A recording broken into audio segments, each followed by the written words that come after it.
అందరికీ నమస్కారం. అదే నాకు అర్థం కాలేదు. అంటే వారసుడు అంటే కొడుకే అవుతాడా, కూతురు అవదా? అది ఏమో మరి మెగాస్టార్ చిరంజీవి గారు ఏ ఉద్దేశంతో అన్నారో నాకు తెలియదు. కానీ వారసుడు అనేవాళ్ళు కొడుకులే అవ్వాలి అనేటువంటి ఒక ఆలోచన నుంచి అందరూ బయటకు వస్తే బాగుంటుంది. ఇంత ఇంత మహిళలు ఇంత అభివృద్ధి చెందుతూ ఇంత ముందుకు నడుస్తున్న ఈ రోజుల్లో కూడా వాళ్ళ ఇంట్లో వాళ్ళ కోడలే ఉంది. ఉపాసన గారు ఎంత చక్కగా రన్ చేస్తున్నారండి. ఒక డైనమిక్ లేడీ, ఒక ఉమెన్.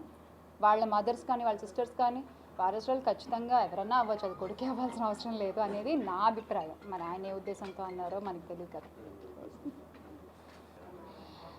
మనం అంటే నిన్న నేను ఆల్రెడీ నా ప్రెస్ మీట్లో మాట్లాడడం జరిగిందండి. ఒకళ్ళు మాట్లాడేటువంటి వ్యాఖ్యల వల్ల మొత్తం వ్యవస్థ దెబ్బతినకూడదు. ఇప్పుడు ఒక సినిమాకి ఆయన మాట్లాడిన ఒక వ్యాఖ్యల వల్ల ఆయన ఎవరిని ఉద్దేశించైనా అనుండొచ్చు, అది ఆయన వ్యక్తిగత విషయం, ఆయనకి ఎవరి మీదైనా కోపం ఉండొచ్చు. కానీ ఒక సినిమా వేదిక మీద అది మాట్లాడాల్సినటువంటి టాపిక్ కాదు.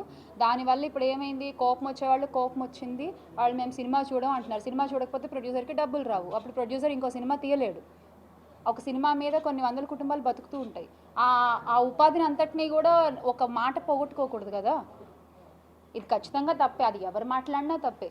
సినిమా వేదికలపైన రాజకీయాలు అనేది ఎవరు మాట్లాడినా తప్పే, అది ఏ పార్టీ వాళ్ళైనా సరే. This is my stand.